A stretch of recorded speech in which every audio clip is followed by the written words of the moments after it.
আমরা জানি কালিমা তো 5টি, কালিমা রদ্দে কুফর সহ, তো অনেকে বলে কালিমা 4টি, সঠিক কোনটা? কালিমা আসলে কয়টি? কালিমা শব্দের অর্থ হচ্ছে বাক্য। ইসলামের মধ্যে অনেকগুলো বাক্য আছে যে বাক্যগুলোকে উত্তম বাক্য বলা হয়েছে। কালিমা তাইয়্যিবা মানে উত্তম বাক্য। এই বাক্যগুলো বিভিন্ন মুহাদ্দিসিন ইকরাম বর্ণনা করতে গিয়ে কেউ কেউ 4টি বর্ণনা করেছেন, কেউ কেউ 5টি বর্ণনা করেছেন। আপনি এটাকে সংখ্যা বাড়িয়ে আরও 10-12 পর্যন্তও বলতে পারেন, কারণ যেই 4 এবং 5 এখানে বর্ণনা করা হয়েছে উত্তম বাক্য হিসেবে, এই বাক্যর বাহিরেও আরও অনেকগুলো উত্তম বাক্য ইসলামে আছে। এই জন্য এগুলোকে সংখ্যার সাথে আমরা রিলেটেড করে না ফেলি।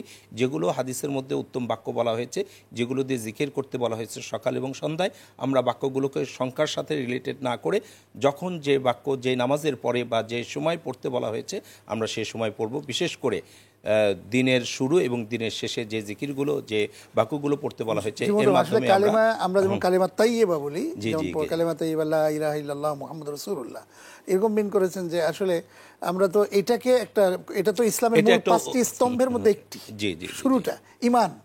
তো সেই দিক থেকে আসলে কালিমা মানে এই দৃষ্টিভঙ্গি থেকে কালিমাকে 5টি ভাগে কেউ কেউ ভাগ করে, যে কালিমা তাইয়্যিবা, কালিমা শাহাদাত, কালিমা তাওহীদ, কালিমা তামজিদ। এই তামজিদের পরে আরেকটি বলে থাকে কালিমায়ে রদ্দে কুফর। এই 5টি বিভিন্ন কিতাবে, আমাদের ভারত উপমহাদেশের বিভিন্ন কিতাবে এটা উল্লেখ আছে। আরব মাশায়েখগণ এভাবে ভাগ করেননি যে 5টি বাক্যের মধ্যেই কালিমা তাইয়্যিবা সংবদ্ধ হয়ে গেছে বা শেষ হয়ে গেছে না। অর্থাৎ এই 5টির বাহিরেও উত্তম বাক্য আছে, যেমন সুবহানাল্লাহ, আলহামদুলিল্লাহ, আল্লাহু আকবার, লা ইলাহা ইল্লাল্লাহ, আল্লাহু আকবার, এগুলো উত্তম বাক্য। শুধু এই 5টার সংখ্যার সাথে নির্ধারণ করে না ফেলা যে এই 5টাই শুধু কালিমা তাইয়্যিবা, আর অন্য কোনো কালিমা তাইয়্যিবা নেই বা উত্তম বাক্য নেই, এরকম নয়।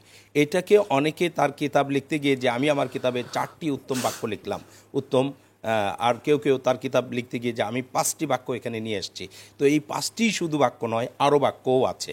আমরা ইসলাম গ্রহণ যিনি করেন তখন কিন্তু কালিমা তিনি পড়েন, হয়তো কালিমা শাহাদা পড়েন অথবা কালিমা তাইয়্যিবা পড়েন। এটা কোনটি করা উচিত?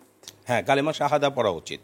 কালিমা শাহাদার ব্যাপারেই বলা হয়েছে যে যখন কেউ আসবে, আশহাদু আল্লা ইলাহা ইল্লাল্লাহ ওয়া আশহাদু আন্না মুহাম্মাদান আবদুহু ওয়া রাসূলুহু, আমি সাক্ষ্য প্রদান করছি যে আল্লাহ তাআলা এক এবং অদ্বিতীয় এবং মুহাম্মদ সাল্লাল্লাহু আলাইহি সাল্লাম তার রাসূল এবং তার বান্দা।